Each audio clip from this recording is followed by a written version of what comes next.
queridos que estão conosco sempre que possível nos projetos do IEPREV. Também os dois possuem diversos projetos pessoais que depois eu vou pedir para eles contarem aqui para nós. Hoje nós entrevistamos o professor Rodrigo Sodero, que eu vou aqui denominar como Rodrigo, um modo mais informal, professor Marco Aurélio Serral, que eu também vou chamar de Serral, uma forma mais carinhosa de tratá-los, e para falar desse tema tão importante no direito, que é o auxílio-acidente. Então, coloco aqui, né, junto conosco, o professor Rodrigo Sodero e também professor Serral, já estou aqui dando um oi para ele também, né, e aproveito agora para colocar... A Ana sumiu aqui para a gente.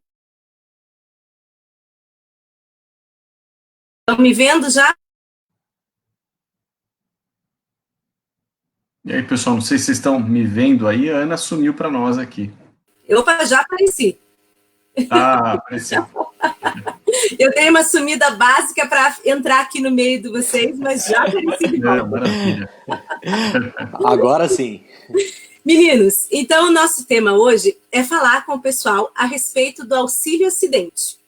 E para falar do auxílio-acidente, eu gostaria de partir do básico. Por quê? Porque nós temos muitas pessoas, né, que nos assistem, desde os nossos alunos, os associados do IEPREV, também nós temos o público em geral, e temos também muitos segurados da Previdência que têm assistido o programa. Então, eu gostaria de começar do básico. Eu vou passar primeiro para o Rodrigo falar um pouquinho o que é o auxílio-acidente, depois vou passar para o Serral explicar para as pessoas o que é qualidade de segurado, para elas conseguirem entender sobre o que trata o nosso tema. Então, Rodrigo, para você agora, passo a palavra.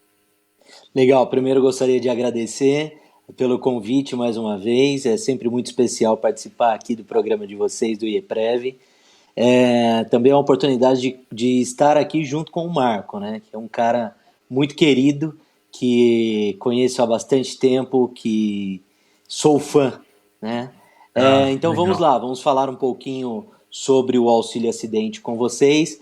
O auxílio-acidente, benefício que tem previsão no artigo 86 da Lei 8.213 de 1991, e ele é concedido a alguns tipos de segurado, não a todos os segurados do regime geral de previdência social, né? Ele não é devido ao contribuinte individual, o antigo autônomo, não é devido ao segurado facultativo, né? Sendo, portanto, um benefício devido aos empregados, empregados domésticos, trabalhadores avulsos e segurados especiais. A gente tem esse recorte feito pelo parágrafo 2º do artigo 18 da Lei 8.213, e é um benefício que tem, segundo a doutrina majoritariamente defende, um caráter indenizatório, porque aqui o segurado ele tem uma redução da capacidade laborativa, tendo em vista a atividade que habitualmente ele exercia, decorrente de um acidente. Este acidente pode ser um acidente do trabalho ou um acidente não relacionado ao trabalho. Então ele sofre um acidente, esse acidente deixa uma sequela, ele tem uma consolidação, então, desta lesão, né? Desta redução da capacidade para o trabalho, e em razão disso lhe é oferecida uma prestação previdenciária denominada auxílio-acidente, que visa indenizá-lo em razão dessa redução da capacidade para o trabalho.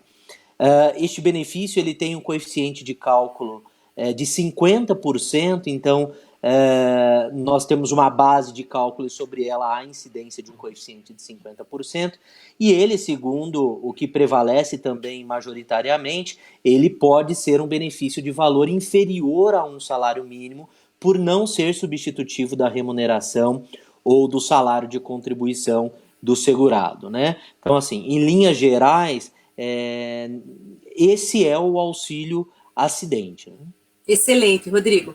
E aí eu vou pedir também para o professor Serral, né? Claro que o pessoal aqui que já tem um pouco mais de conhecimento, alguns até já sabem, mas como eu falei, para a gente começar com o geral mesmo, para que essa live seja muito útil também para aquele segurado que tem o auxílio-acidente, para aquele que está pleiteando e está cheio de dúvidas em razão de tudo que está acontecendo.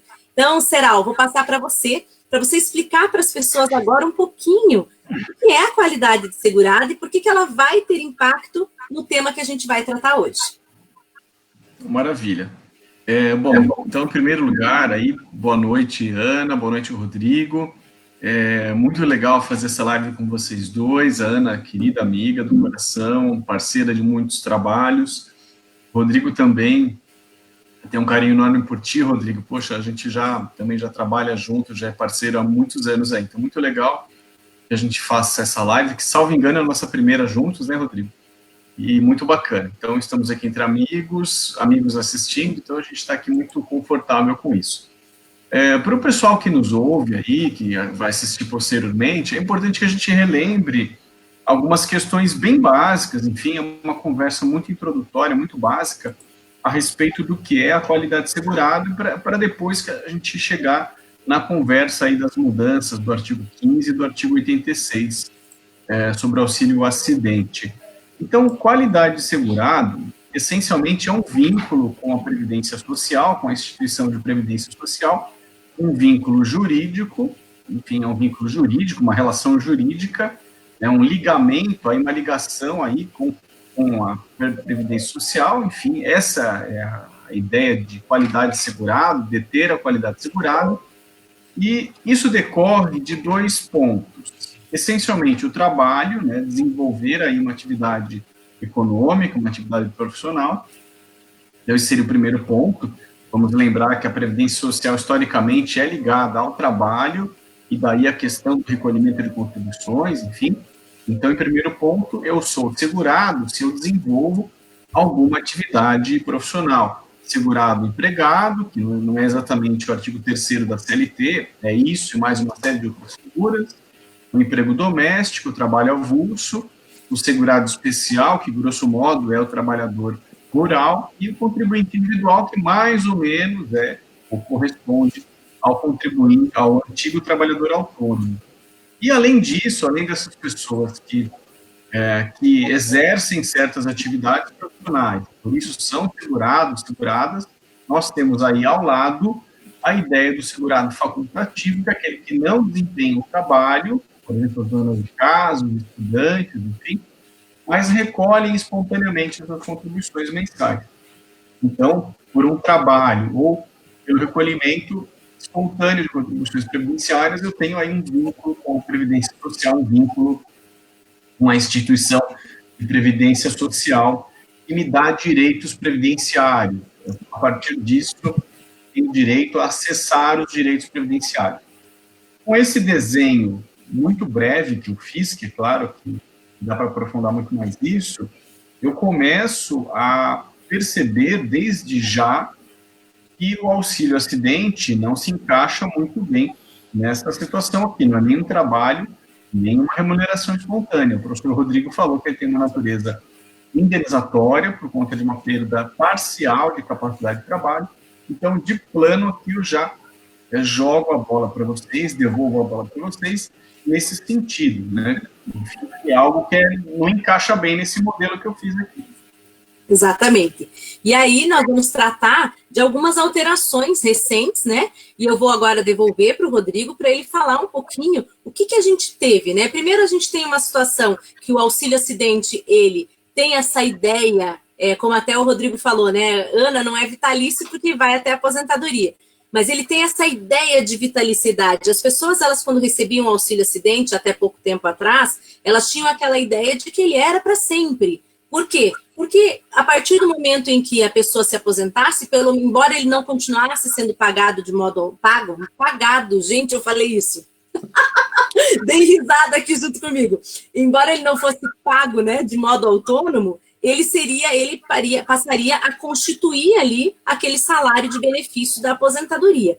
Mas a ideia da pessoa era assim: recebi um auxílio acidente, a partir do momento em que foram cessadas as minhas lesões, ou consolidadas aquelas lesões que me concediam auxílio doença, cessado, pode ser concedido o auxílio acidente, dentro daquelas condições que o professor Rodrigo já citou. Ou seja, eu tenho que ter ali uma redução da minha capacidade, um esforço diferente que me seja exigido, desde que comprovada um modo pejorativo de falar, né, Rodrigo, mas uma sequela, digamos assim, daquele acidente. Então eu passo para você agora falar um pouquinho sobre isso e dizer o que mudou nessa ideia que a gente tinha de que esse benefício ele era duradouro, de que ele era garantido. Então eu passo a palavra para o professor Rodrigo novamente.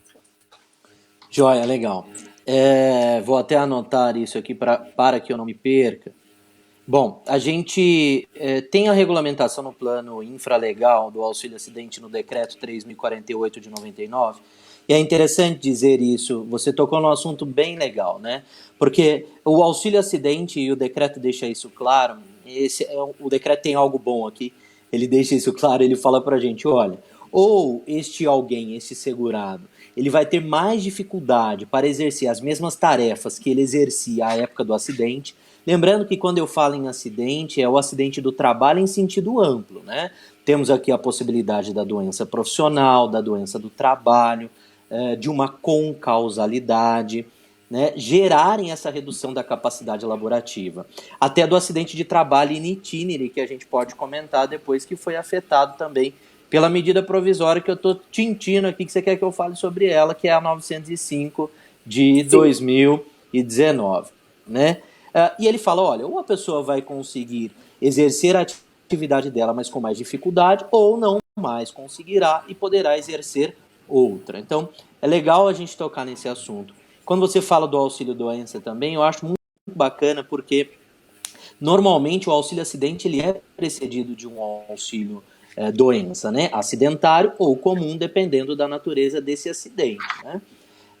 Mas não é uma condição para a concessão do benefício. Então isso é bem legal, né? Porque você imagine, por exemplo, que por algum motivo este segurado não requeira o auxílio doença ou não lhe seja concedido o benefício porque ele fica incapaz por até 15 dias, né? Por menos de 16 dias, e isso não é impeditivo para a concessão do auxílio acidente. Então eu acho legal tudo isso que a gente comentou.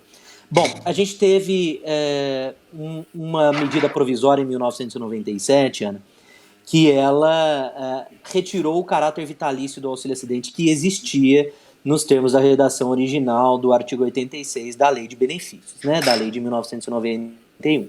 Essa MP foi convertida em lei, a Lei 9528 de 97, e nós tínhamos uma previsão até pouco tempo atrás na Lei de Benefícios, lá no 86, no sentido de que o auxílio-acidente ele perduraria até a aposentadoria, né?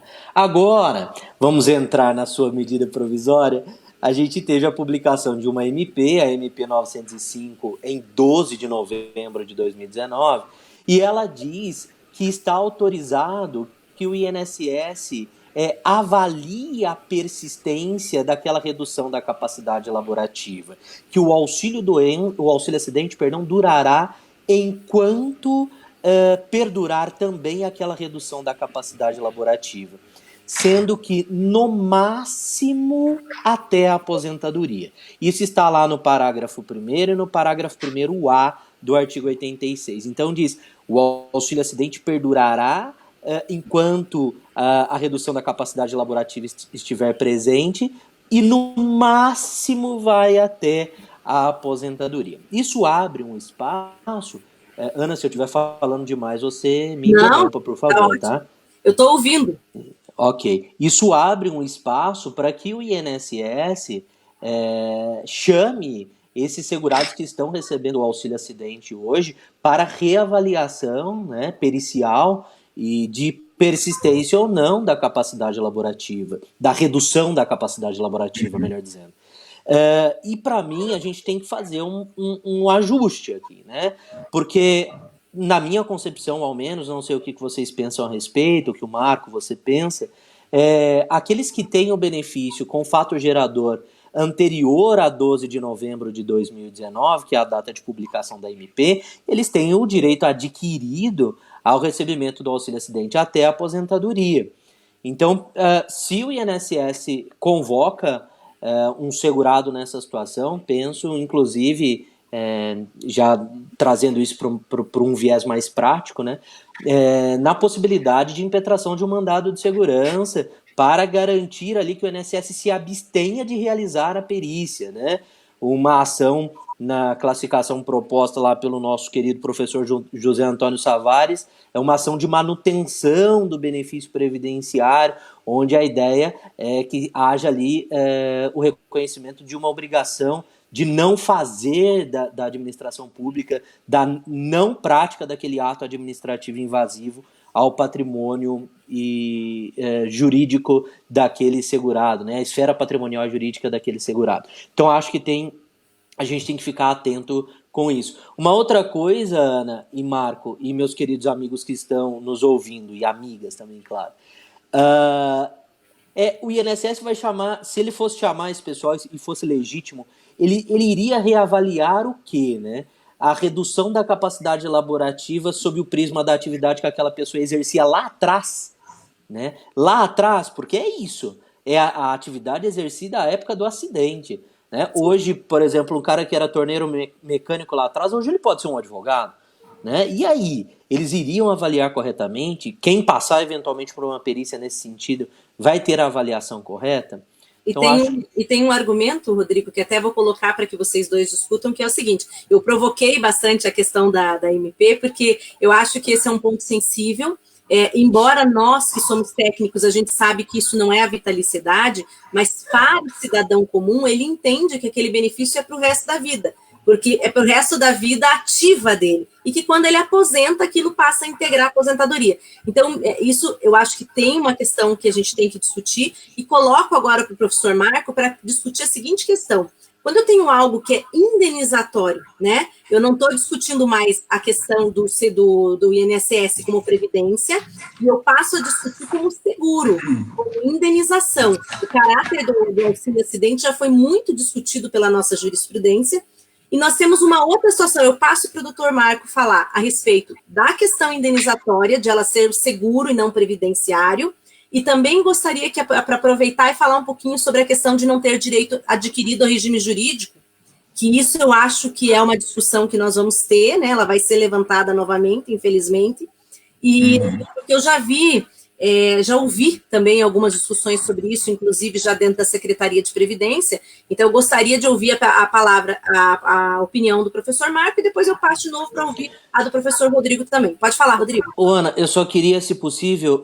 que você me deixasse com o Marco, porque eu não estou ouvindo ele falar, tá? Quando, na primeira vez que ele falou, eu não consegui ouvi-lo, nem ter a imagem dele aqui. Não, tá? eu vou deixar aqui os três. Se possível. Obrigado. Aí. Não, beleza. Posso me intrometer aqui, Ana? Comigo. Pode sim. Tá ouvindo aí, Rodrigo? Não estou ouvindo, Ana, infelizmente. Mas tudo bem, se não rolar, não tem problema. Depois eu só peço desculpa se eventualmente eu for repetitivo. Dá uma filtrada na minha fala aí. Tá, não, fica tranquilo. Pode falar, Serão. Bom, Ana, são muitas coisas que o Rodrigo falou, enfim, e eu queria, antes de falar dessa ideia aqui do direito adquirido, se isso chega, enfim, né, o direito adquirido a um regime jurídico, eu queria retomar o seguinte: ainda que as pessoas, né, no senso comum, vão pensar no auxílio-acidente como um benefício de caráter vitalício, na realidade a gente pode pensá-lo muito mais como um benefício de caráter duradouro, né? Porque, enfim, ele vai chegar até a aposentadoria, e nesse formato novo da MP 905, é somente até o momento da aposentadoria ou enquanto durarem as lesões. Então, é uma mudança muito grande aqui. Então, proposta aqui uma mudança muito grande.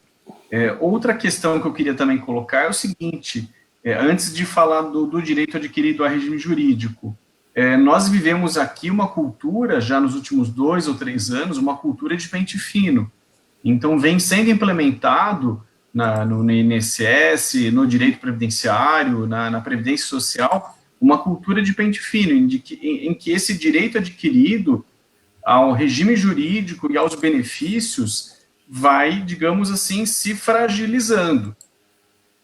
Então, nós temos, sobretudo a partir do ano passado, o pente fino da MP 871, depois convertido em lei, é um pente fino diferente. Eu venho falando isso desde 2019. Não é só uma revisãozinha, vamos dar uma olhada como está esse benefício lá. Na realidade, é uma cultura de fiscalização, uma cultura de retomada dos requisitos, enfim, de revisão ampla, rigorosa dos requisitos. Então, analisar o auxílio acidente agora, nessas bases da Lei 13.846 e da MP 905, nós não podemos perder de vista que a pretensão aqui é de inseri-lo também na cultura do pente fino, ou seja, não há benefício previdenciário duradouro, não há benefício previdenciário que seja, digamos aí, de caráter perpétuo, vitalício. Então, sempre será o benefício previdenciário sempre será instável. O segurado, a todo momento, pode ter uma perda nos seus direitos. É uma cultura diferente com a qual eu não concordo. É uma paradigma. Exatamente. Eu não concordo. Telefonar para você, você consegue ouvir o Marco? Eu tô no celular aqui, Ana, tô no meu telefone. Você não vai conseguir, né? Não, então o professor Marco Serral falou o seguinte, que na verdade que a gente tem uma grande alteração de paradigma, porque muitas coisas que eram duradouras, elas tiveram essa concepção alterada aí nos últimos 3 anos por meio de medidas provisórias, reforma da Previdência. Então, em resumo, né, claro que um resumo muito, né, Serral, um resumo bem diminuto. Exatamente. É o seguinte, ele falou, olha, a gente teve uma mudança de paradigma e nós tivemos uma alteração significativa, inclusive no que a Previdência significa no Estado Democrático de Direito hoje. Eu acho que o Serral se refere um pouco a isso também, né, Serral? Isso, essa é a ideia. Então, a gente tem agora pouquíssimos limites para a atuação do INSS. A ideia de que o segurado que recebe um benefício, ele é, em tese, ou presumidamente, um fraudador e que a todo momento eu posso pegá-lo. Essa é a cultura de pente fino que foi implementada em 2019. Até então, sempre havia a ideia da revisão. Não, de vez em quando vou rever, o LOAS a cada 2 anos, os benefícios por incapacidade de tanto em tanto, mas agora a cultura é diferenciada. Essa cultura de quem recebe benefício é um fraudador em potencial e eu posso pegá-lo a qualquer momento. Ou um fraudador ou um preguiçoso, né? Na verdade, a ideia do perfil parece que joga as pessoas nessa exatamente. Situação. Então, o que nós vamos ter aí? Né? O que nós vamos ter aí? Pouquíssimos limites hoje, em texto de lei expresso, pouquíssimos limites. Talvez o limite mais forte seja o artigo 101 da Lei 8.213, que vai falar, eu não chamo essas pessoas a partir de 60 anos, 55 de idade, 15 anos de afastamento, portadores de HIV. Então, a gente tem aí um limite que é muito frágil. Se formos pensar... Para o Rodrigo acompanhar, então você está falando o seguinte, os únicos limites que a gente tem, né, para esse poder avassalador que o Estado está tendo hoje sobre os benefícios previdenciários seria o 101, colocando aquela limitação de idade, a questão de tempo de afastamento com idade e a questão, então, das pessoas portadoras de uma doença mais grave, como é o caso da AIDS, né? Doenças que tem se discutido um pouco isso, mas não é nada concreto, né, Serral? Exatamente. E, por exemplo, pensando no benefício assistencial, a Lei 8742, ela fala, chama esse cara a cada 2 anos e não há nenhum limite.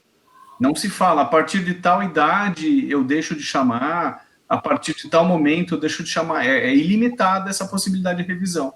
Sim. Então, o auxílio acidente, quando ele vem para essa mudança de paradigma, ele se encaixa nesse mesmo cenário. Não que eu esteja defendendo isso, eu estou agora mapeando esse novo cenário. É um cenário, assim, mais rigoroso, mais drástico.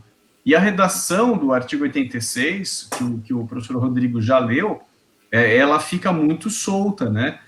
O auxílio acidente, ele é cabível quando, enfim, enquanto persistirem as condições que trata o caput. E no caput fala enquanto as lesões, enfim, ficarem aí, persistirem, né? E conforme o regulamento. Também abre espaço para o regulamento restringir isso. Então, a gente tem hoje, antes eu dei muitas voltas aqui, antes de falar a respeito disso, mas então, antes de falar do direito adquirido a um regime jurídico, nós já temos que pensar que isso está inserido em um pensamento diferente.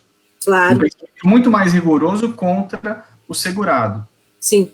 Então, na verdade, Sodero, o que o Rodrigo, O que o Serral comentou é o seguinte, que até para poder falar do direito adquirido, a gente tem que sopesar que antes disso o que a gente tem é uma reversão desse cenário todo e que a gente vai encarar essa ideia de direito adquirido ou não ao regime já dentro de um novo contexto, né? Que é esse contexto que vem se desenhando aí nos últimos anos no direito previdenciário.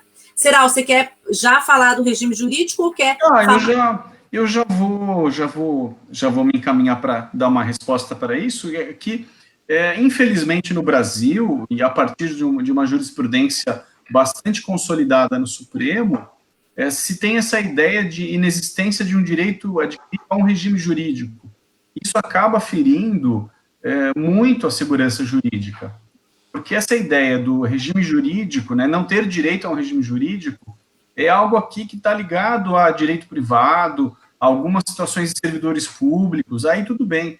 Quando eu penso em previdência social, em que eu tenho relações duradouras, aí que você demora 20, 30 anos para chegar nessa situação, em que você tem um benefício que deveria ser vitalício, e assim por diante, o raciocínio deveria ser outro. Então, é muito complicada essa jurisprudência do Supremo, mas também não vejo muito como afastarmos, sairmos dela, né? Meio que um beco sem saída. Ela fulmina essas teses adequadas já na origem, né? Aí, que o auxílio acidente seja indenizatório, como vocês bem colocaram, né? Frustra essa natureza dele. Exatamente. Então, você concorda, né, que a gente tem um grande risco aí de que talvez essa nossa ideia ela possa afundar diante desse cenário de como o STF tem se comportado. Rodrigo, eu vou passar para te falar o seguinte, a respeito disso que o professor Serral falou agora, e da tônica que é o nosso programa hoje, que é o seguinte, nós tivemos agora, recente, uma portaria, né, tratando justamente da questão que envolve auxílio acidente e qualidade de segurado. Nós temos diversas discussões, e agora já indo para uma coisa um pouco mais profunda, um pouco mais técnico, nós temos discussões acirradas há muito tempo a respeito do que o auxílio acidente concedia à pessoa. O fato dele durar até o momento da aposentadoria, ele trazia a manutenção da qualidade de segurado, ele trazia a possibilidade de concessão de outros benefícios, então muito se discutiu sobre isso, né? Por um longo tempo, inclusive, foram discussões acirradas, até que recentemente a gente viu já o Poder Judiciário tomando um rumo a respeito disso. E agora, recente, eu digo, acho que 23 de março, a gente teve uma portaria tratando da manutenção da qualidade de segurado para aquelas pessoas que gozaram do auxílio acidente. Queria que você explicasse um pouquinho por que essa portaria veio e ela é resposta a qual acontecimento. Então, passo a palavra para você novamente. Ah, legal, beleza.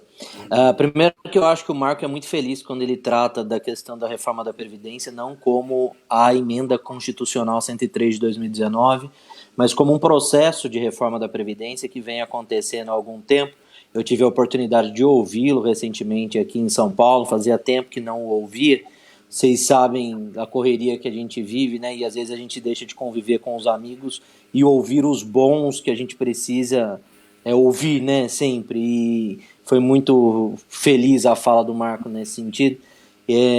A gente vem sofrendo esse processo de reforma da Previdência há algum tempo, isso não para, e no meio disso tudo, o que a gente vê são muitas respostas do Poder Legislativo, do Poder Executivo, que acaba encabeçando essas proposituras legislativas, né, sobre o que o Judiciário tem decidido a respeito de determinadas matérias.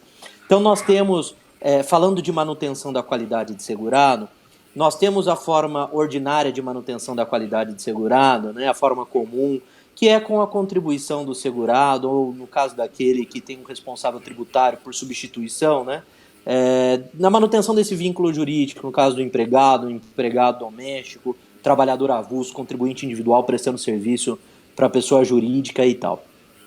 Mas a gente tem formas extraordinárias de manutenção da qualidade de segurado no regime geral e a gente pode encontrá-las lá no artigo 15 da Lei 8.213.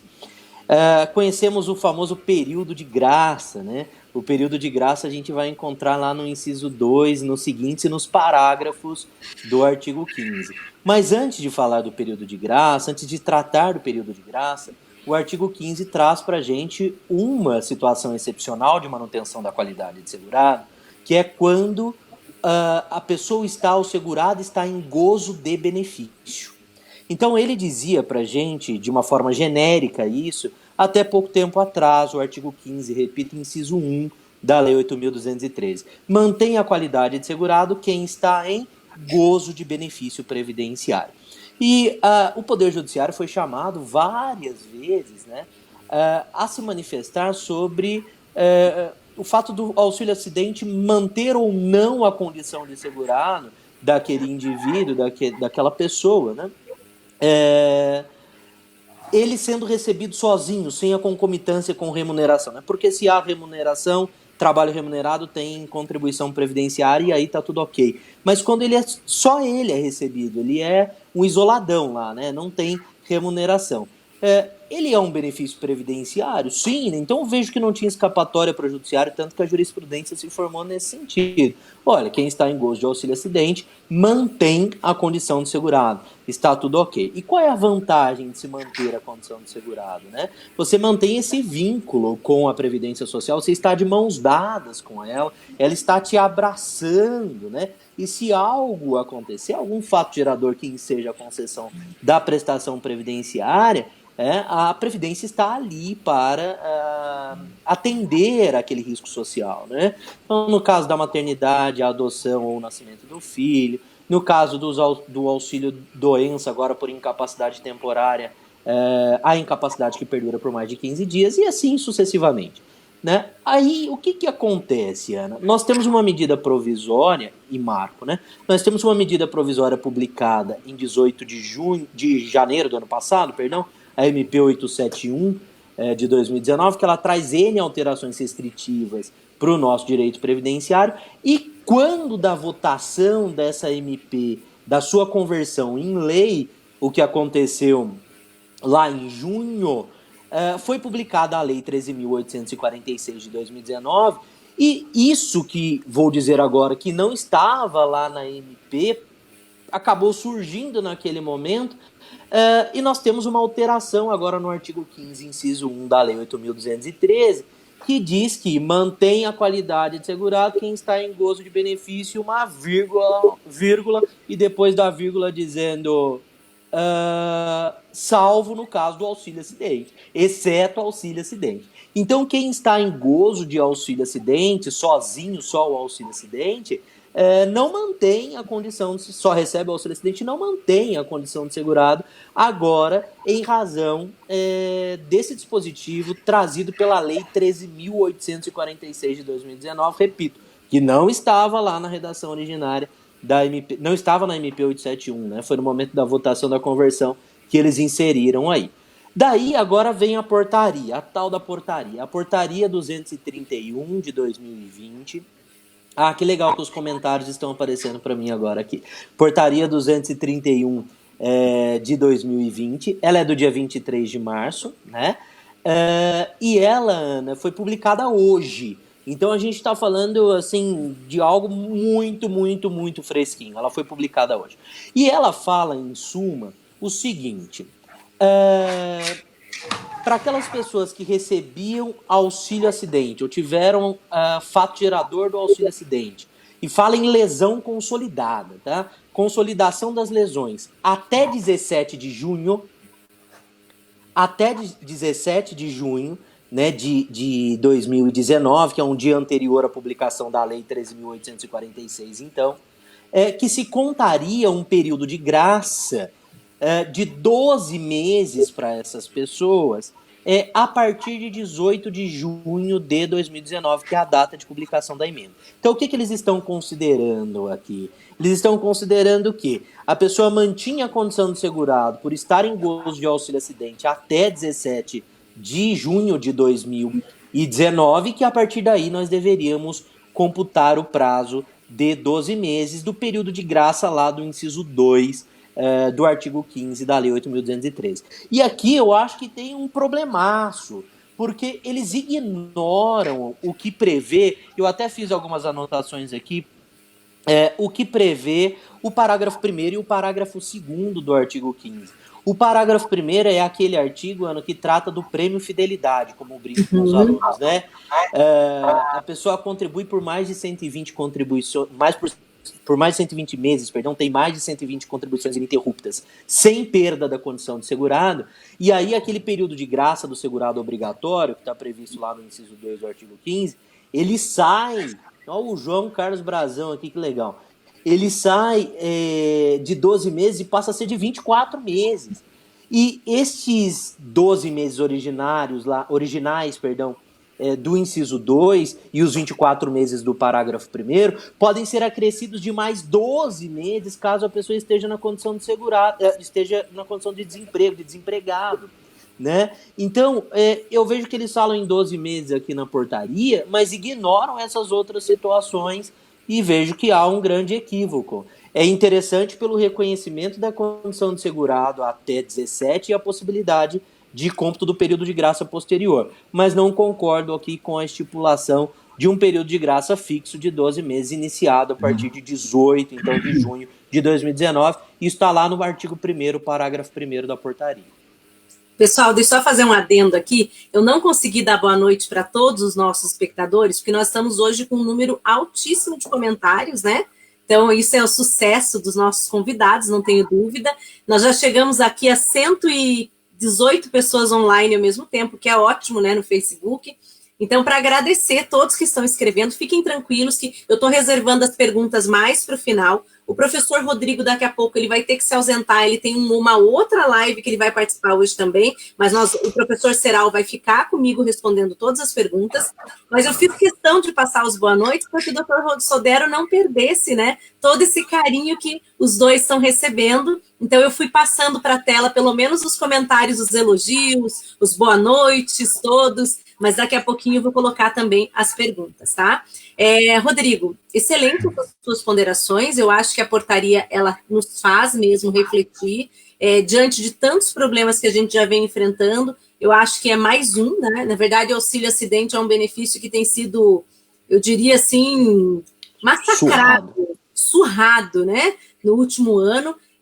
Como eu disse para vocês, eu vejo ainda, antes de passar a palavra ao professor Serral, me incomoda um pouco porque ele é um benefício de natureza indenizatória, a gente sempre fala isso, vem há anos tratando essa questão, então eu não posso me vincular ao que acontece agora, porque ele tem um prejuízo causado para aquela pessoa ao longo da vida dela. Então é difícil eu querer mudar isso agora, mudar como é que essa qualidade de segurado se aplica. Então parece que está mexendo no núcleo daquilo que é o nosso direito protetivo, do que é o direito social. E eu não sei como é que você está de horário, se antes de passar para o Serral, eu já passo para você se despedir do pessoal, Rodrigo.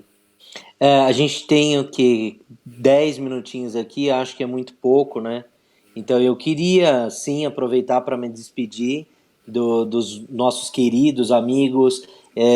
A gente acabou de última hora marcando aqui a live, mas putz, eu já tinha marcado lá no meu Instagram uma live a partir das 22 horas, né? Não, mas eu fico muito feliz que mesmo assim você aceitou, né? Eu te agradeço muito. Dizer que os alunos da pós, o Serral ainda não deu a aula dele na pós, então os alunos ainda não conhecem pessoalmente, mas a turma já mandou um abraço para você, eu escrevi para a turma que você vinha, falei que o professor Serral virá no futuro, então eles ficaram muito felizes, e essa é uma live da campanha da pós-graduação. O nome dessa campanha é Professores que vão revolucionar a sua vida, e fico muito feliz, porque essa é uma campanha muito real, porque os nossos professores da pós são incríveis. Então, eu sempre agradeço vocês pelo tempo, pela disponibilidade, por sempre estarem conosco. Em meu nome, em nome do professor Roberto, em nome do IEPREV, em nome do nosso coordenador, Dr. Lázaro, também. Fico muito feliz, né? Muito obrigado mesmo, Marco. Um abraço, cara. Sempre bom estar Rodrigo, com você aqui ou pessoalmente. A gente precisa se encontrar mais, Ana também. Né? Para o pessoal que está assistindo, um beijo, um abraço, se cuidem aí, fiquem em casa, pelo amor de Deus, né? E a gente vai se falando, se vendo aqui pelas redes sociais. A gente tem esse caminho, né? A gente consegue ficar mais pertinho, né? Não é a mesma coisa, mas a gente consegue ficar mais pertinho. Hoje eu fiquei com o teu pai no telefone mais de uma hora. Nossa Senhora! Nós dois estávamos entediados do isolamento. Então, deixa eu mandar um abraço para ele. Será que ele está assistindo? Tomara que muito provavelmente, muito provavelmente. Então, muito obrigado mesmo. Viu? Eu te agradeço muito, Rodrigo. Desculpa, né, o convite de última hora, mas o importante é que deu certo. O tema muito interessante. Eu falei, vou chamar os meninos para a gente tratar desse tema que é tão importante para a sociedade como um todo. Alguns temas são extremamente técnicos e são importantes para a advocacia, para os procuradores, mas outros, em especial, eles afetam a vida das pessoas, né? E esse é um tema que eu vejo, na minha opinião, que ele afeta muito a vida do nosso trabalhador de indústria, do trabalhador da metalúrgica, do trabalhador braçal, porque isso afeta o dia a dia dessas pessoas, afeta a compensação que elas teriam ao longo da vida em razão de alguns incidentes. Então, eu acho que esse tema ele é fundamental. Obrigada, Rodrigo. Imagina, obrigado vocês. Fiquem com Deus aí. Até a próxima. E sempre estou à disposição. Pode chamar mesmo em cima da hora. Eu te agradeço muito. Tá bom? Então, beijo. Vou te isolar aqui o teu microfone, né? Beleza. Mas já te desejo uma excelente lá no Instagram. Beijo. Tá, joia. Muito obrigado. Beijo. E é isso, pessoal. O professor Rodrigo fez essa participação aqui excelente conosco, né? E eu já aproveito agora, Serau, só nós dois, para passar a palavra para você dar as suas opiniões sobre a portaria, sobre a questão da qualidade, e depois a gente começa a dar um olá para esse pessoal e a responder as perguntas. Pode ser? Maravilha, Aninha. Bom, assim, a ideia é tentar não repetir muito o que o Rodrigo já falou, né? Enfim, assim como ele também fez com falas, para a gente ter coisas novas, que argumentos novos, enfim, avance nisso, né? Então, de fato, até a Lei 13.846, não havia como a jurisprudência excluir o auxílio acidente como um item de manutenção da qualidade segurado. Porque, se o artigo 15 ali dizia tem qualidade segurado aquele que está no gozo de um benefício, e ele é um benefício previdenciário, não havia como fazer essa exclusão, ainda que ele tenha uma natureza diferente, uma natureza indenizatória, mas a lei diz, então, não havia essa possibilidade. Então, a gente tem que demarcar esse primeiro ponto. Como ele é um benefício de natureza indenizatória, é fato que isso enfraquece um pouco esse tipo de benefício como um item que vai prorrogar a qualidade segurado. Então, de fato, há um problema aqui. Na realidade, é um tanto aparente, porque para que eu tenha direito a um auxílio acidente, para que a pessoa tenha direito a um auxílio acidente, ainda que ele seja um benefício indenizatório, essa pessoa lá atrás recolheu contribuições. Ela verteu contribuições à Previdência Social, portanto, isso, mais o acidente, mais a consolidação das lesões, é que levou à atribuição do benefício. Então, ao mesmo tempo em que ele é um benefício indenizatório, portanto, enfraquece a possibilidade de prorrogar a qualidade segurada, muitas pessoas têm perguntado a respeito disso, é o que nós temos aqui. Também houve contribuição pretérita para chegar nesse benefício, então, mais ou menos, né? Essa conversa aqui é mais ou menos, então, tem uma fragilidade, mas tem contribuição atrás que faça com que se prorrogue isso.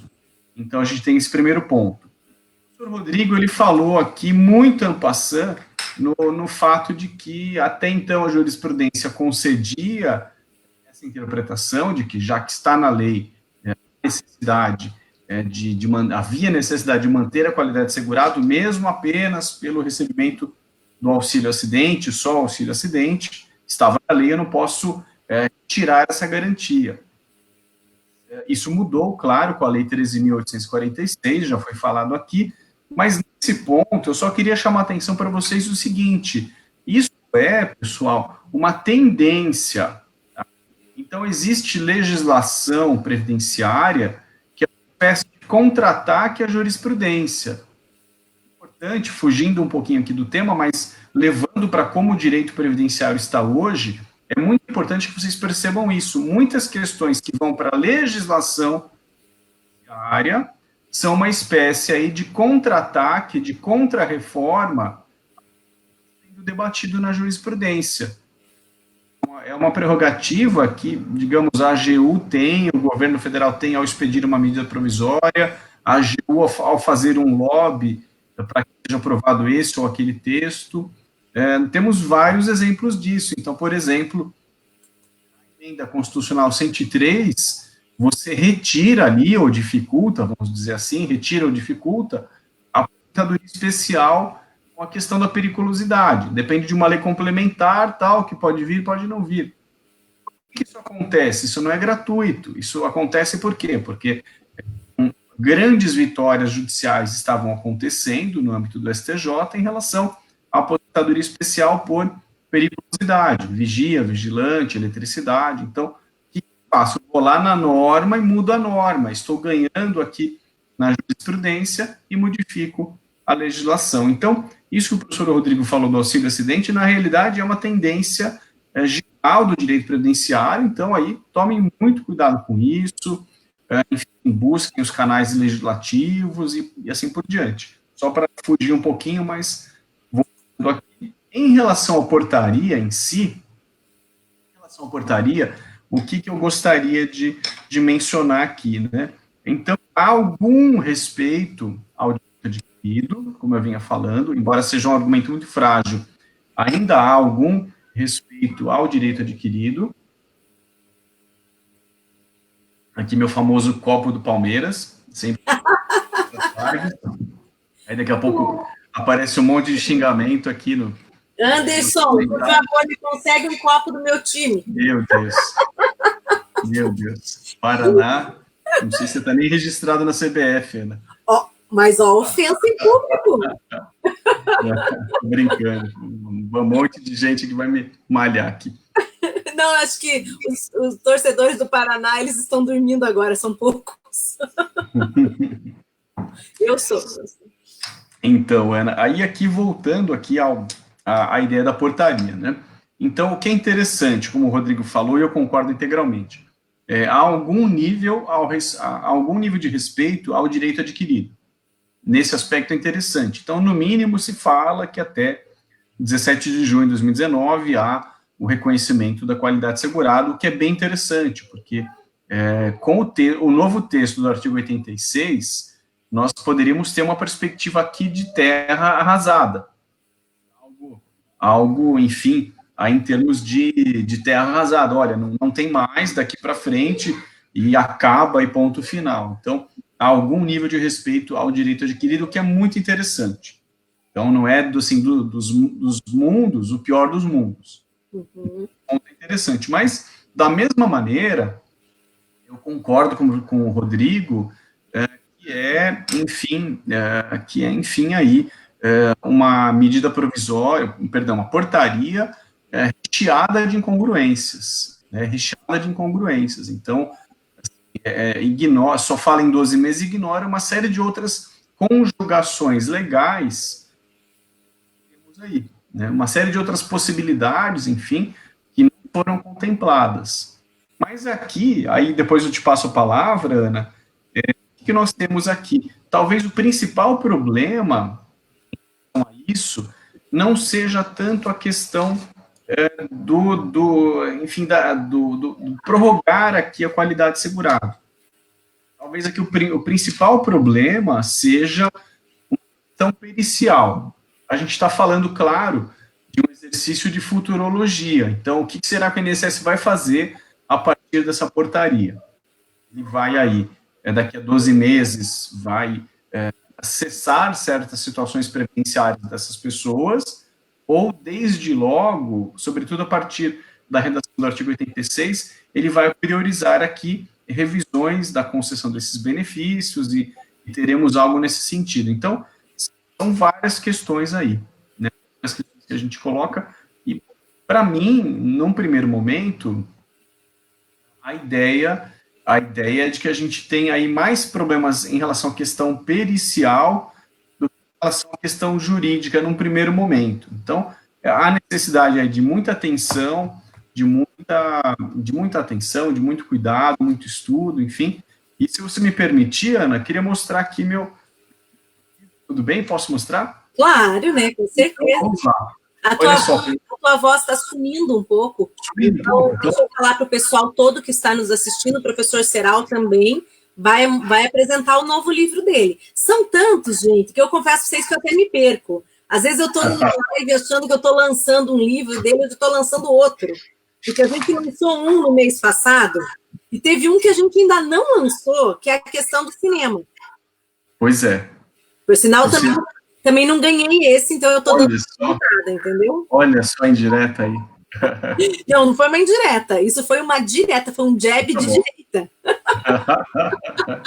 Maravilha. Mostra a capa do livro para nós aí. Então, pessoal, olha só. Convido aqui vocês a conhecerem esse livro.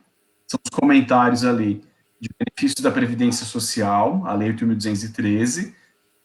Esse livro, ele tem aquele formato de comentário, artigo por artigo, mas eu organizei de uma forma muito didática, então ele corresponde ao manual. Os princípios da Previdência, os princípios constitucionais, o que é o segurado, o que é a carência, período de graça, os benefícios em espécie, e tudo já é elaborado já a partir da Emenda Constitucional 103. Então, é um livro totalmente atualizado, ou elaborado já de modo já atualizado. E o que é legal também, pessoal, esse projeto da Juruá, que logo a Ana Paula vai estar inserida num outro projeto comigo, esse projeto da Juruá Docs tem o livro físico, que eu mostrei para vocês, e tem também uma atualização semanal que vai para a plataforma digital. Então, o livro físico está aqui, mas semanalmente eu atualizo a plataforma digital. Então, vocês vão ter comentários novos. Isso é muito legal. É muito legal. O livro físico não dá para mudar, mas na plataforma eu trago comentários novos. Então, por exemplo, hoje foram ao ar os comentários sobre a MP 927, as que regulam a questão do coronavírus, e tem questões trabalhistas com reflexos previdenciários. Já está lá inserido no site. Deixa eu aproveitar e te fazer uma pergunta, Serau. Quem compra o livro físico tem desconto para comprar o virtual? Não, tem acesso direto. Quem compra o livro físico... Automaticamente já vai ter acesso à plataforma. Nossa, a pessoa pode comprar só a plataforma, mas quem compra o livro físico acessa a plataforma gratuitamente. São produtos conectados. Isso é muito legal. E você me deu aquele de um sorteio do livro e a gente não fez. Pois é, então a gente pode até... Estou vendo aqui as pessoas brincando, né? Sorteio, não sei o que lá. Eu posso sortear sim, não um livro físico, não sei se eu vou conseguir, mas livro digital com certeza, podemos sortear sim. Tá? Ótimo, excelente. Eu já vou colocar a regra, tá? Então, pessoal... Olha, coloca aí, a gente sorteia a versão digital. A regra vai ser o seguinte, printa nós dois aqui, joga no store lá do Instagram, tá? E marca o professor Serau, eu e o IEPREV. E antes de acabar a live hoje, eu não vou esperar para a semana que vem, nós vamos sortear hoje. Então é assim, printa a nossa conversa aqui, joga lá no Instagram. Eu já estou com o celular aqui, marca eu, o IEPREV e o professor Serau. No final da live, eu vou contar o número de prints, o número de pessoas no store. Eu vou pedir um número para o professor Serau, ele vai dar um número e eu vou, de acordo com a ordem de postagem, eu vou colocar ali quem é que vai ser o sorteado, tá bom? Certo? Serau, você está me ouvindo bem? Te ouço bem, Ana. Te ouço bem. Te vejo bem. Professor Serau? Acho que o pessoal está me ouvindo bem também. Serau, vamos para um bate-bola rapidinho, então? Eu faço a pergunta do aluno e você resume uma resposta? Vamos lá. Da forma mais, assim, pode ser bem resumida mesmo, não tem problema, porque são muitas perguntas, tá? Deixa eu só pegar no celular, porque as perguntas aqui da minha plataforma... elas foram passando aqui e eu... Aqui. Então, vamos lá. Começando do básico. A pessoa que não aceitou a reabilitação tem direito ao auxílio acidente? Pergunta do Douglas Felipe. Eu acredito que sim, porque a reabilitação ela afeta o auxílio-doença. O auxílio-acidente tem uma outra preocupação, uma outra característica, que é de uma incapacidade parcial, uma lesão já consolidada, mas as outras habilidades profissionais continuam. Então, a reabilitação ela afeta o auxílio-doença. Pergunta do Wagner Martiri agora. O que poderia ser feito quando o segurado recebe desde 96 o auxílio-acidente e, ao se aposentar em 2016, perdeu o auxílio-acidente? Calma, agora nesse me perdi. Wagner, como assim perdeu em 2016? Será quando foi concedida a aposentadoria. Ah, tá. No caso dele era 96. Na regra do direito adquirido, né? O STJ ele fala. Isso. Você continua acumulando se lá atrás, em 97, você tem as duas coisas, né? O direito adquirido ao auxílio-acidente e à aposentadoria. Não é a melhor interpretação, mas é o que está aí em recurso repetitivo, então a gente tem que aguardar, né? Isso. Então, se ele tem direito ao auxílio-acidente lá atrás, mas a aposentadoria só hoje, acho que aí é 2016, se não me engano, isso. Aí perde o direito, né? Assume a aposentadoria e só fica isso. É o precedente que o STJ tem. Perfeito. Mas tem um repetitivo para ser julgado, né? Sobre não me recordo, não me recordo. Eu acho que ainda tinha uma decisão a ser julgada disso, eu também não me recordo. Mas daí é uma coisa até para a gente olhar. Depois eu volto aqui com notícias, né? Aqui, ó, a Ellen Brizotti está fazendo a seguinte pergunta: qual o grau de diminuição da capacidade? Ela pode ser mínima? Ela pode ser estética? Você poderia dar um exemplo da redução suficiente, a sequela suficiente para concessão? Então, hoje não se exige mais, a legislação não exige mais o grau de diminuição da capacidade. Então, qualquer redução parcial de capacidade pode ser aí aproveitada para fins de auxílio-acidente. Então, não há mais um grau de redução parcial de capacidade. Qualquer redução aí pode levar a isso. Tá? E estético, acredito que se para a atividade que a pessoa desempenha, o estético... Pode acontecer, né? Pode acontecer. O dano estético pode levar a isso também, dependendo do caso concreto, dependendo da atividade profissional realizada, enfim, algo plausível, sim.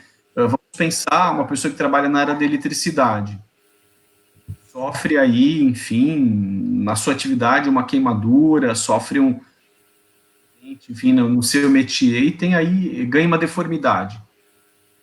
Então, essa pessoa vai ter um dano estético e, se não incapacita totalmente, talvez prejudique aí uma série de situações, enfim, não sei. O exemplo que me veio à cabeça. Estética também, se eu tiver, por exemplo, uma pessoa que desenvolve uma atividade que dependa da forma... Artística, modelo, etc. Matriz. Aí esse auxílio-acidente pode trazer uma sequela que traga uma diferença para aquela atividade que ela realiza, né? Uhum. Aí a seguinte pergunta da Lívia Bilíbio, que é o seguinte, aqui eu vou ver se eu entendi direito a pergunta, ou se talvez a Lívia não entendeu a questão do auxílio-acidente. Quem está há 15 anos recebendo o benefício de auxílio-acidente, vai poder se aposentar? Eu acho que aí depende das outras condições, né? A Lívia é lá do Rio Grande do Sul, lá da região das Missões, amiga de longa data também, depende das demais condições. Então, se essa pessoa tem idade, tem carência e assim por diante, né? Aí depende do outro... Eu acho que, na verdade, a pergunta que eu quis fazer aqui é o seguinte: os 15 anos de auxílio-acidente serviriam como tempo de contribuição para aposentar por idade? E daí essa discussão ela já está até um pouco... Como é que eu diria, infelizmente, né, essa discussão ela não tem sido muito favorável ao segurado, porque ela teria que também ter a carência, né, Seraldo? Exatamente, acho que caímos nisso. Exatamente. Lembrei de falar aqui, Ana, posso emendar enquanto também que você está... Claro, fica à vontade. Uma coisa que o professor Rodrigo falou aí no meio da conversa dele, eu ia emendar, mas acabei esquecendo. A gente faz ao vivo, pessoal, e, enfim, é uma loucura. A gente não tem rotação, a gente vai realmente no feeling mesmo. Uma coisa que o professor Rodrigo falou é a ideia do acidente, né, que leva ao auxílio-acidente, e nós temos aí, enfim, qualquer tipo de acidente, não só acidente de trabalho, acidente de qualquer natureza. Isso foi modificado lá em 1997. Também existe alguma jurisprudência que fala, algumas doenças levam a isso, enfim, como a diabetes, que possa levar a alguma incapacidade parcial também. Na medida provisória 905, é retirada dessa possibilidade aí, ou deixa de configurar acidente de trabalho, um acidente in itinere, né, que na jornada, enfim, né, indo para o trabalho, enfim, ele deixa de ter essa configuração, e isso, na realidade, é um ajuste da legislação previdenciária com a legislação trabalhista, porque a reforma trabalhista, já em 2017, já vinha dizendo que era mais jornada de trabalho, né, o percurso em itinere, jornada em itinere, isso deixou de E aí, a partir de agora, que nós temos, né, um ajuste da legislação previdenciária com a legislação trabalhista, né, e um ajuste para o pior, não um ajuste para dizer há uma incongruência, são campos distintos do direito, não, há um ajuste para o pior, tirando esse direito em ambos os momentos aqui. Perfeito. Aí a gente tem uma pergunta aqui da Claudete Caldas, que ela fala, auxílio acidente, ele pode ser somado aos demais períodos de contribuição para a aposentadoria? Eu já até vou tomar a liberdade aqui, será? Né? Aqui, nesse caso, não, a gente não pode confundir. O auxílio acidente, por isso que eu disse já no início, ele não é um benefício previdenciário, ele é um benefício de natureza indenizatória e que tem um cunho de seguro. Então, eu não somo ele para tempo de contribuição. Essa já foi um pleito da advocacia previdenciária, esse tema já muito se discutiu, mas até o professor Malcolm gosta de falar bastante desse tema, Serau. Eu já fiz uma live com o Malcolm numa oportunidade aí que a gente tratou muito disso, porque houve alguns acenos da jurisprudência no passado para entender até o auxílio acidente como tempo de contribuição. Mas aí a gente feriria ali algumas questões, né, do que é a contribuição previdenciária, das regrinhas básicas do custeio. Que é um pouquinho diferente do auxílio-doença, né? Isso. O auxílio-doença é também uma incapacidade para o trabalho, só que ela é total um período de tempo, e lá na frente volta. E principalmente o auxílio-doença, ele é substitutivo da renda. Da remuneração. Isso tem um impacto grande na questão do custeio. Então, por que eu, quando eu faço, eles falam daqueles períodos entre atividades, eu pego uma pessoa que está no auxílio, doença, ou até mesmo uma aposentadoria por invalidez, e eu falo que eu faço uma contribuição para validar. Por quê? Porque aquele período pode ser validado. Ele pode ser validado porque ele foi substitutivo do salário para aquela pessoa enquanto ela esteve em afastamento. Então, esse é um conceito importante também, né, Serau? Para a gente compreender o conceito, o fato gerador, e conseguir entender que algumas coisas elas somam no tempo de contribuição e outras não somam. Deixa eu ver se eu tenho mais uma pergunta aqui. Muitas falando de reabilitação. Uma da Marcele Valentim aqui embaixo, pelo menos eu estou vendo bem direto aqui, eu não sei se você já viu ela aqui. Não, eu estava chegando nela agora, então pode ler ela já. Eu acho que eu já consigo acompanhar ela da plataforma aqui. Eu estou vendo aqui pela plataforma aqui. Bom, a Valentim, ela pergunta se a prática da revisão do benefício do auxílio-acidente fere o direito adquirido. E o que seria possível fazer nisso, né? Porque é diante dessa cultura de pente fino. Então, me parece que sim, né? Me parece que sim. Fere o direito adquirido, sim. A gente conversou isso, eu e o Rodrigo, uma opinião bem parecida, se não igual, muito parecida. Então, você tem aí, durante muito tempo, o auxílio-acidente como uma hipótese de manutenção da qualidade segurada, e agora não é mais. E a limitação que vem pela portaria, uma limitação de tempo, só 12 meses, enfim, só até 2019, vocês vejam aí, é uma limitação provavelmente inconstitucional, porque ela vem por portaria, ferindo direitos que até ontem estavam previstos em lei. Então, eu não vejo, a princípio, inconstitucionalidade em a lei, desde o ano passado, em a lei dizer que, a partir de agora, o auxílio-acidente não mais gera a qualidade segurada, não prorroga a qualidade segurada. É uma opção legislativa possível, não é a melhor, mas é uma opção possível. Então, eu não vejo inconstitucionalidade nisso. Porém, a limitação que a portaria trouxe parece sim ilegal, porque ela é uma portaria, que é uma interpretação administrativa da lei, ela joga por terra a previsão legal de até 8 meses atrás. Então, o IN da portaria, que ela veio acompanhada de uma resposta de consulta da AGU, e isso tende, normalmente, a trazer um impacto na via administrativa. Exatamente. Porque não é só uma portaria. Se fosse só uma questão de uma portaria, o próprio CRPS afastaria caso essa portaria estivesse em confronto com a lei, em confronto com a interpretação, que a gente fala que é a interpretação junto com o direito, que aí nós teríamos jurisprudência, súmulas e tudo mais. Onde que eu vejo o impacto desse tipo de situação? Quando a gente tem uma consulta da AGU, logo começa aquela ideia de que os pareceres da AGU, tudo isso é um reflexo na via administrativa. Só para lembrar, né? ele só tem um reflexo dentro do conselho, os conselheiros só estão vinculados a partir do momento em que nós tenhamos um parecer, alguma situação assinada também pelo ministro. Então, é importante que os conselheiros do CRPS ainda não se sintam, né, totalmente vinculados à portaria, podendo fazer o juízo de valor, o juízo de mérito, dentro do que coaduna 9784 de 99. Então, é importante colocar isso também, né, para que eles não se sintam vinculados por enquanto. Isso. E do ponto de vista judicial, uma situação como essa pode ser enfrentada por um mandado de segurança, que possa vincular ou vincule o administrativo, como a Ana bem colocou. Em termos de via judicial, não há essa vinculação. O judiciário está vinculado à lei e não a portarias. Ainda mais uma portaria bem controversa como essa. Então, caberia aí um mandado de segurança por conta de ilegalidades. E do ponto de vista fático, acho que o risco é maior, porque aí, como o Marcelo pergunta, é a questão da cultura de pente fino. Então, você, enfim, pode tudo, você não está incapacitado, não tem perda de capacidade laboral, e assim por diante. Então, há dois problemas aí, a questão jurídica em si e a questão fática por um outro lado. Matéria fática não cabe o mandado de segurança, porque há necessidade de perícia, produção documental, etc. Se for apenas uma questão legal, de prazos em que dura ou não o período de graça, vocês podem pensar em trabalhar o mandado de segurança. Acho que é um caminho bem interessante. Eu, há anos, sou favorável ao mandado de segurança previdenciário. Perfeito. Eu vou olhar aqui como é que estão nossos stories para ver como é que está o nosso sorteio. Já temos 15 marcações. Então, vamos bem por enquanto.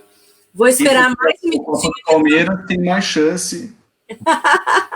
Quem printou na hora certa, né? Então, pessoal, só para avisar, né? Já temos 10 pessoas concorrendo ao livro virtual do professor Marcos Serral. O livro, ele é Legislação de Benefícios Comentada. É uma joia, né? Ainda mais em tempos de reforma em que tudo está mudando. Olha ele mostrando ali.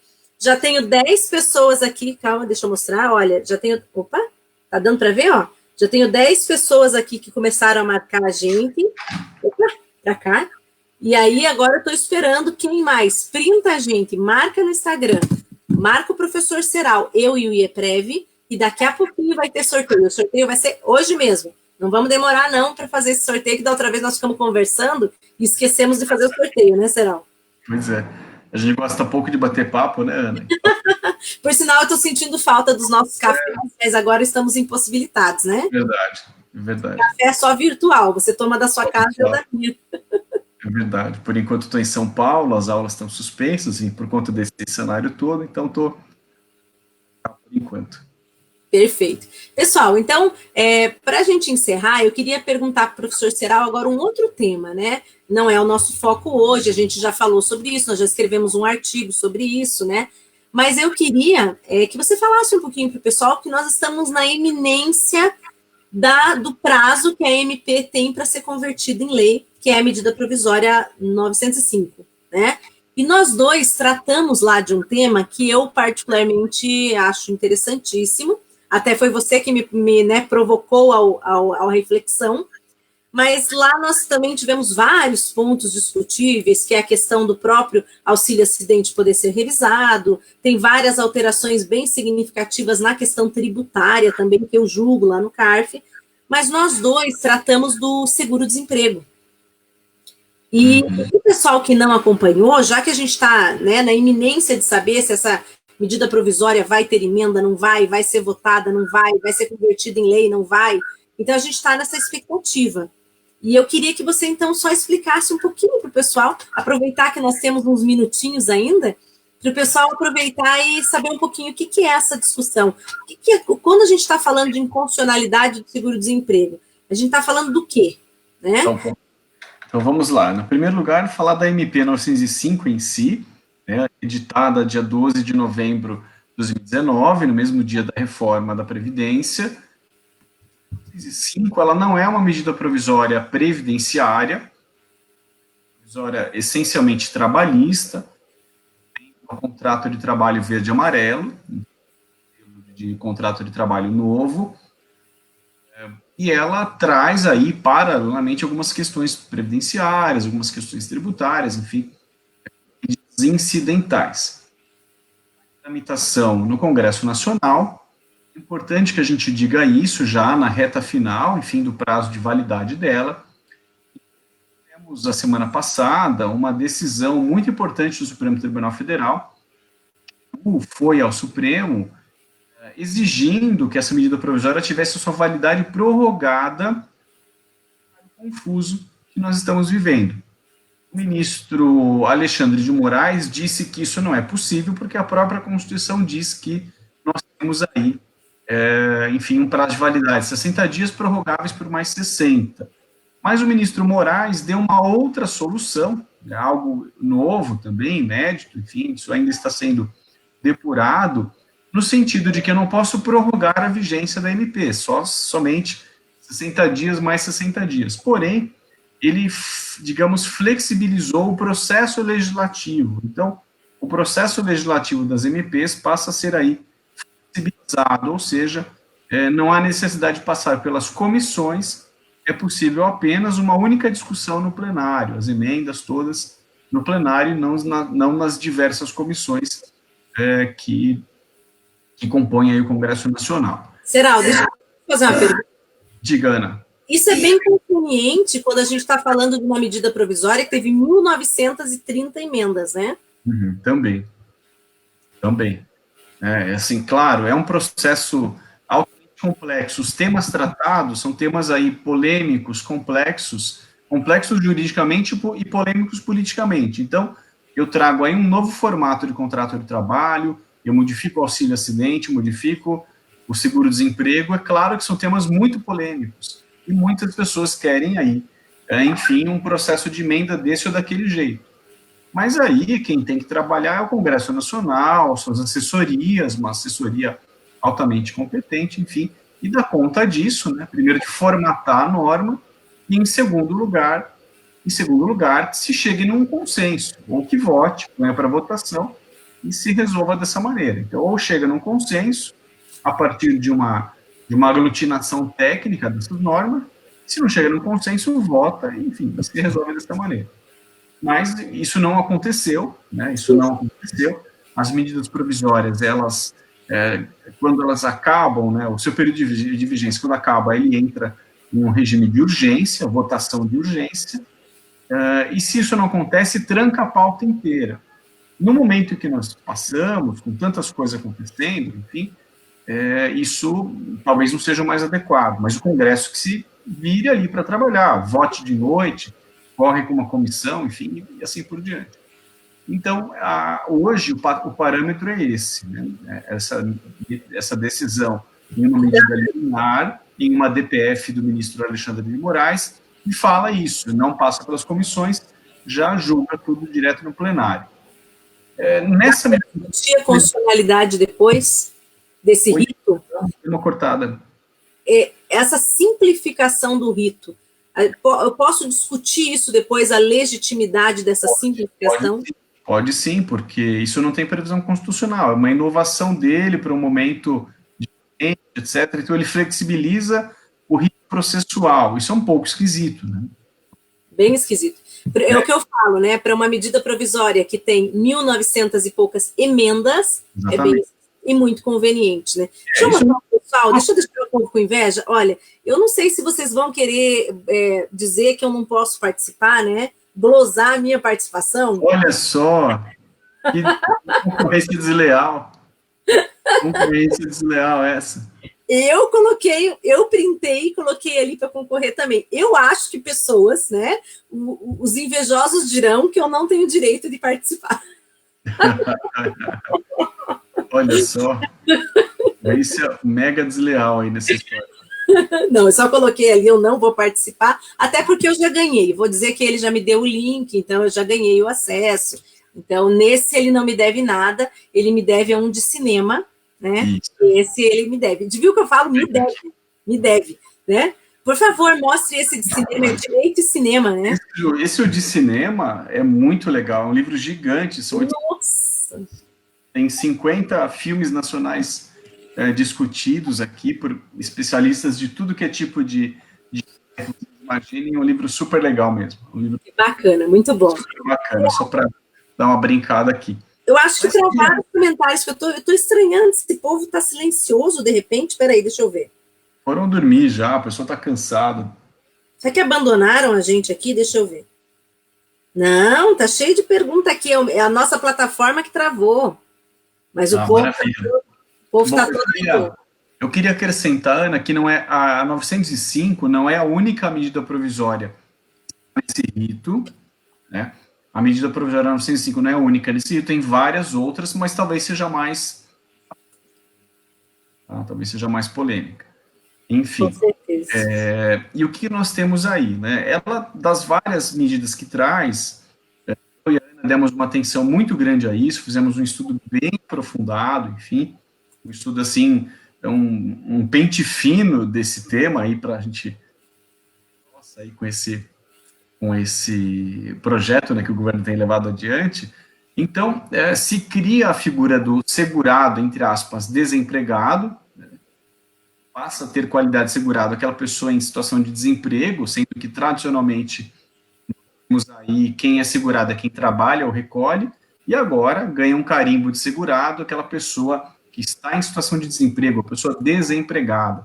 É muito esquisito, o que é muito esquisito. Então, não só se atribui a qualidade de segurado para essas pessoas, prorroga o período de graça, o que são coisas positivas, porém, a partir disso, se começa a exigir aí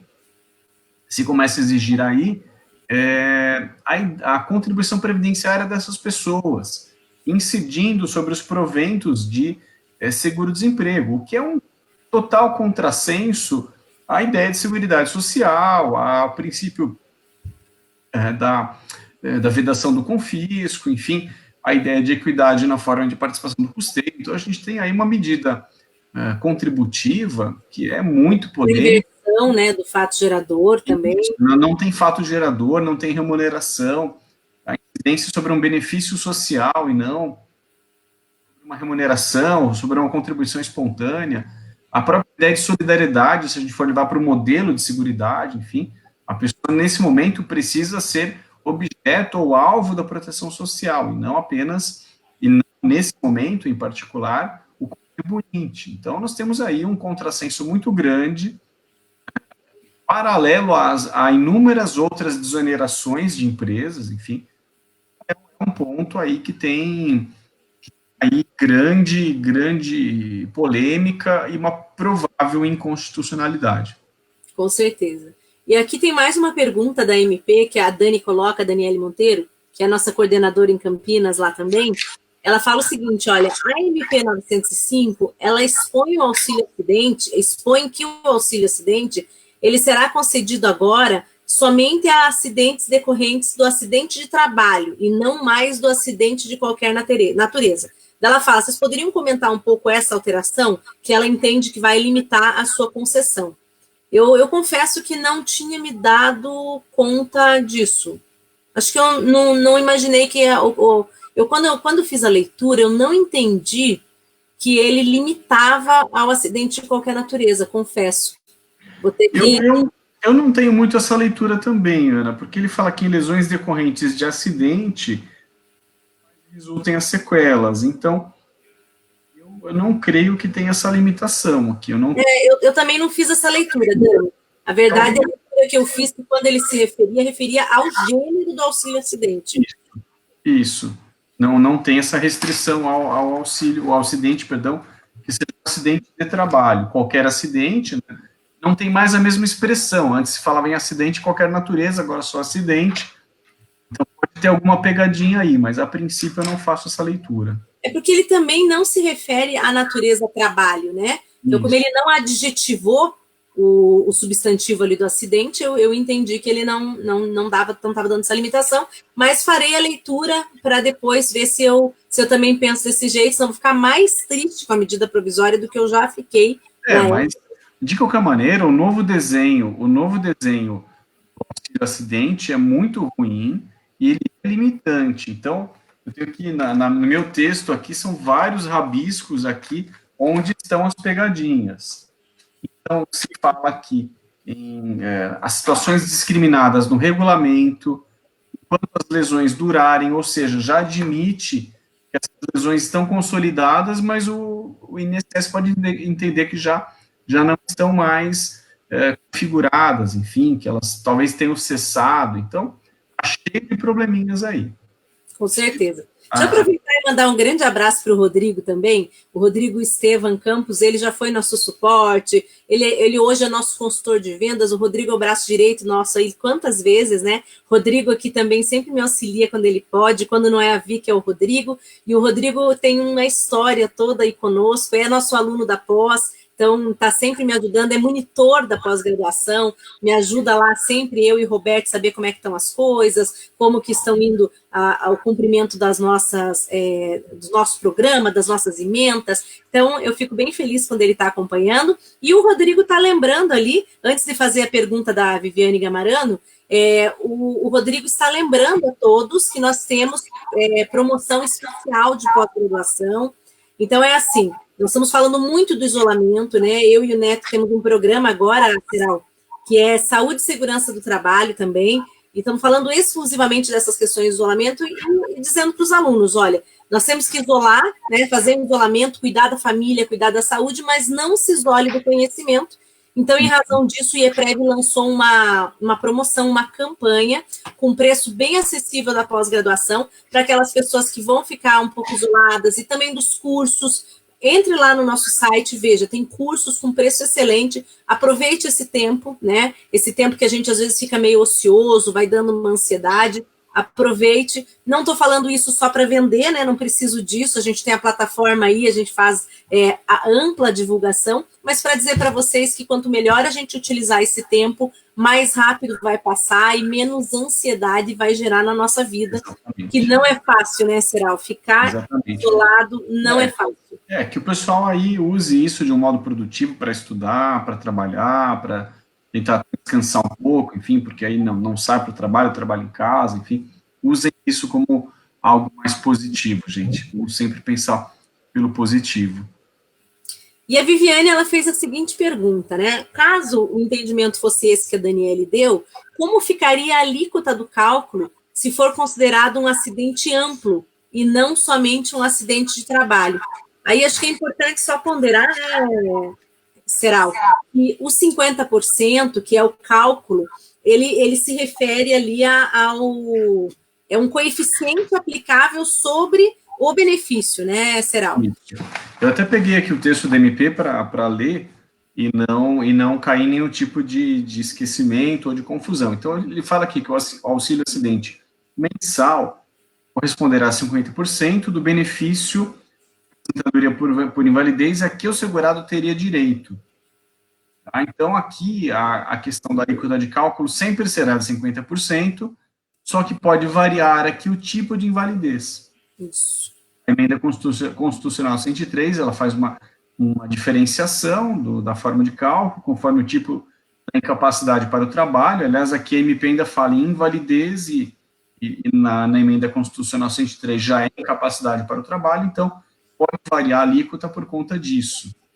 Pode variar a alíquota por conta disso. O coeficiente do auxílio acidente sempre é 50%, o que pode variar, digamos, é o benefício originário ali, ou enfim, benefício mãe. Eu vou aproveitar, Será, com mais uma pergunta. Eu tenho um aluno meu da Univale que ele falou, professora, me responde uma já, né? Eu falei, vou responder lá na live, que é o Ricardo. O Ricardo é um aluno muito querido também, né? Todos os meus alunos do Brasil inteiro, Norte, Nordeste, aqui do meu Sul também, Centro-Oeste, para não ser injusta, graças a Deus eu dou aula em todas essas regiões. Ele falou o seguinte, o cálculo da RMI do auxílio doença e do auxílio acidente ainda usa a regra antiga, que é a média dos 80% maiores contribuições de julho de 94 em diante, e aí ele vai naquela parte sensível que a gente tem, Ceral, para discutir o seguinte, quando eu aplico o artigo 26 da emenda constitucional, né, ou quando eu aplico o artigo 29, considerando que lá no 29 eu tenho aquela limitação do PBC quando se trata do auxílio-doença. Vou passar para você falar um pouquinho sobre isso antes da gente encerrar. Enquanto você fala, o que eu vou fazer? Eu já vou pegar aqui o nome das pessoas que marcaram a gente, tá bom?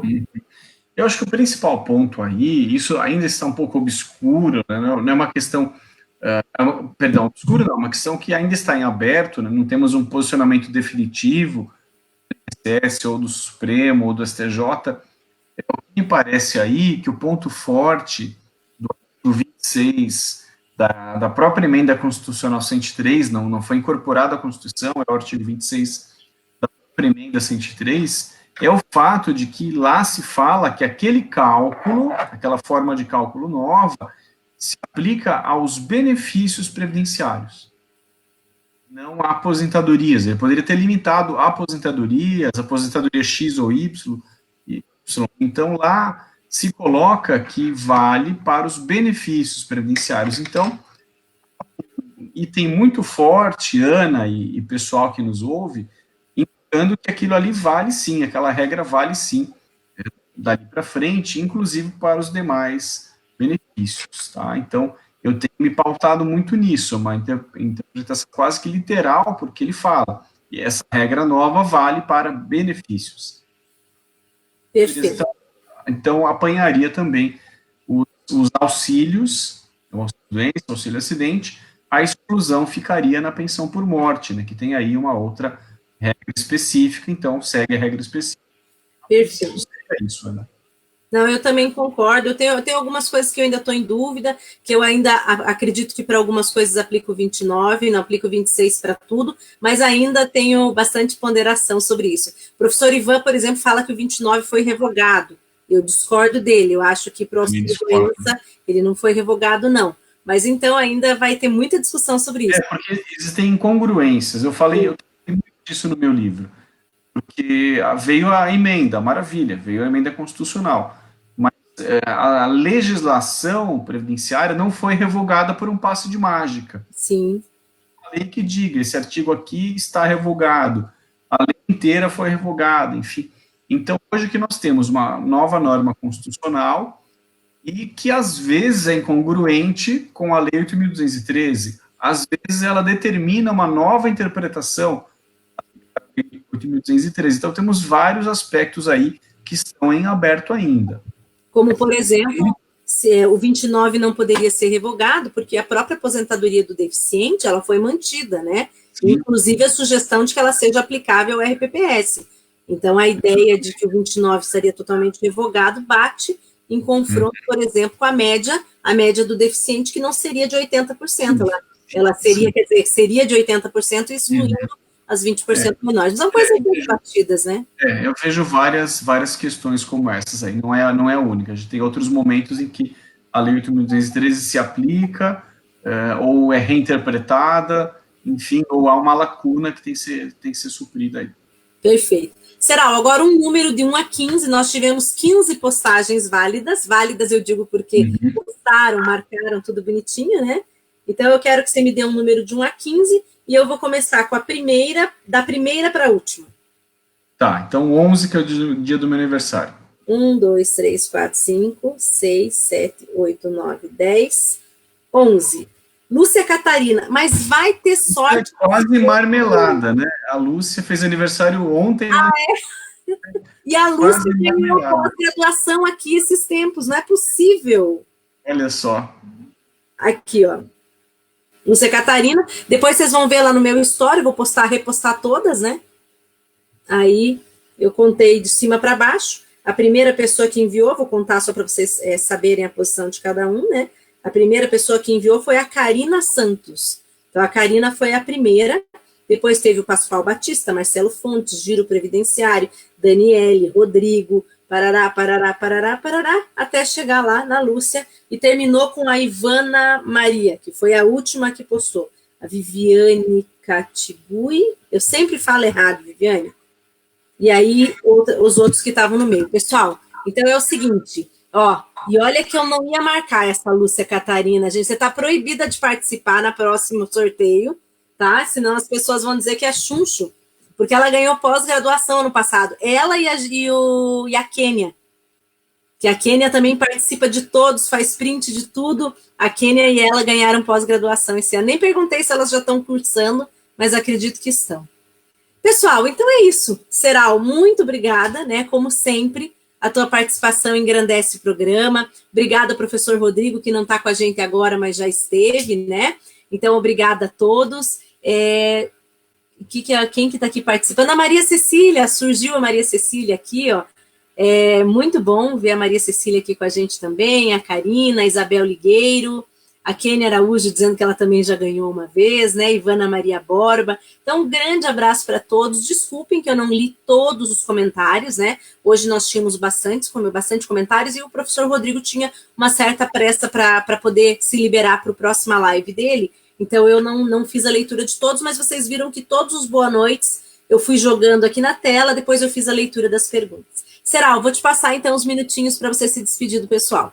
Ana, só queria te agradecer o convite aí, para a gente mais uma vez bater um papo aqui, matar um pouco a saudade, né? Falar um pouquinho desses temas, né? Tem tido, assim, uma ebulição de temas novos na área previdenciária, na área trabalhista, na área tributária, enfim, são muitas coisas que ainda são muito polêmicas, estão em aberto, não estão definidas, então a gente tem que estudar muito. Esses bate-papos ajudam muito a isso, para que a gente tenha um esclarecimento, pense em conjunto, é muito bacana isso.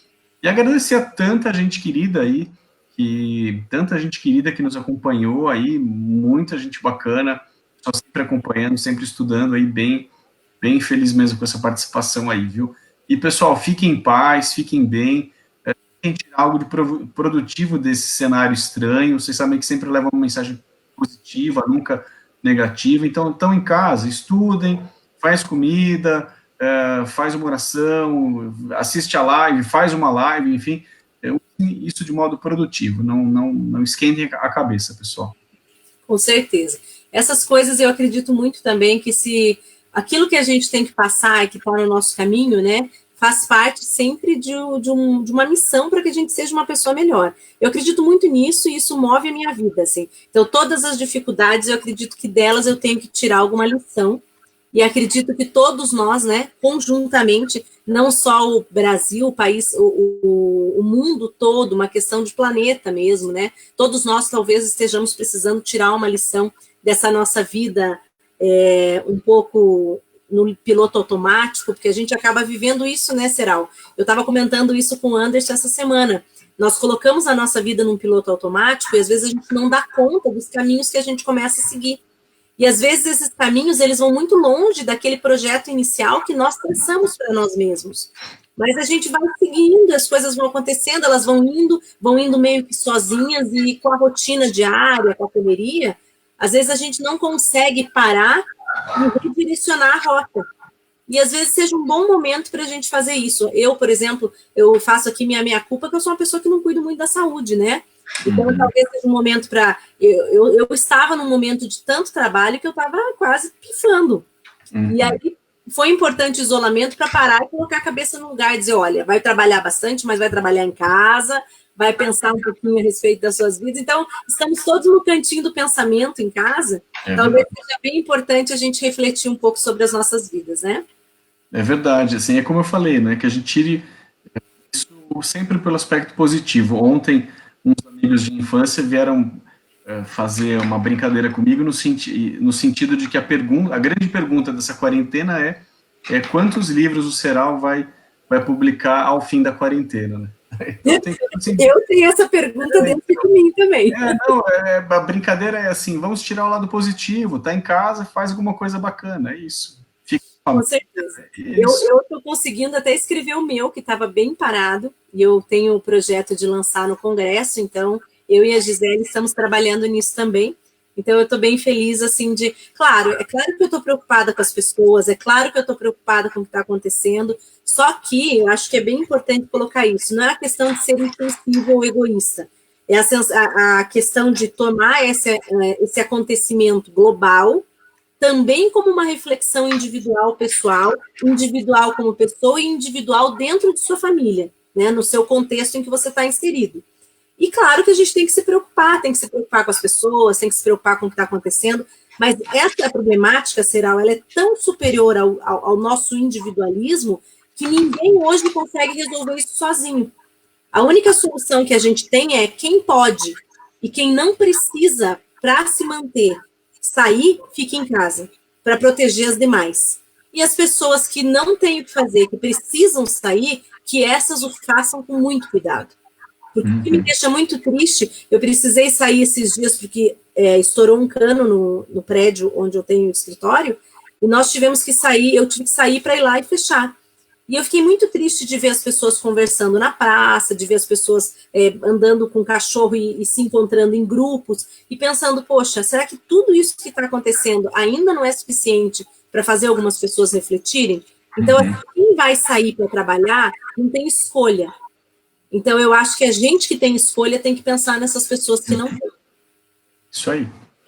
Mas é isso. Então, passando essa nossa fase aqui da reflexão, um beijo para todos, uma excelente semana, né? Agradecendo a presença do professor Rodrigo, a presença do professor Serral, dizendo que a pós-graduação está de braços abertos para recebê-los. Temos matrículas ainda até junho. As nossas aulas estão aí em ebulição, professores que vão revolucionar a sua vida. A nossa campanha da pós-graduação é a nossa campanha também das lives, e vocês veem toda semana um pouquinho desses nossos professores maravilhosos, para que vocês fiquem um pouco mais apaixonados por eles. Então, um beijo grande, um abraço para o João Vitor, meu querido amigo, né? O braço direito, tudo que a gente faz junto. Pena que a gente está, esse momento, um pouco distante, mas em breve estaremos juntos novamente, com certeza. Um abraço para a Heloísa também, Pancotti, nossa palestrante no Congresso em setembro, né? Um abraço para todos aí que estiveram conosco.